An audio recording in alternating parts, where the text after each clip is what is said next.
ഗലാത്തിയ 4:19. എൻ്റെ കുഞ്ഞുമക്കളെ, ക്രിസ്തു നിങ്ങളിൽ രൂപപ്പെടുന്നതുവരെ വീണ്ടും ഞാൻ നിങ്ങൾക്ക് വേണ്ടി ഈറ്റുനോവ് അനുഭവിക്കുന്നു. പരിശുദ്ധ പരമദിവ്യകാരുണ്യ ഈശോയ്ക്ക് നേരവും ആരാധനയും സ്തുതിയും പുകഴ്ചയും ഉണ്ടായിരിക്കട്ടെ.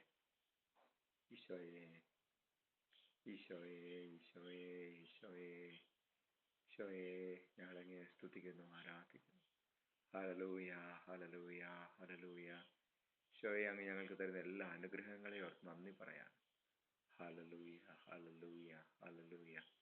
പരിശുദ്ധാത്മാവെ, ഞങ്ങളങ്ങയെ സ്തുതിക്കുന്നു, ആരാധിക്കുന്നു. ഈശോയെ, ഞങ്ങളുടെ ജീവിതങ്ങളിൽ ഇടപെടുന്നതിനെ ഓർത്ത് നന്ദി പറയാം. ഞങ്ങളുടെ ഉള്ളിൽ ഈശോയെ അങ്ങ് രൂപപ്പെടണമേ എന്ന് പ്രാർത്ഥിക്കുകയാണ്. ഞങ്ങളെ അങ്ങയുടേതാക്കി മാറ്റണമേ.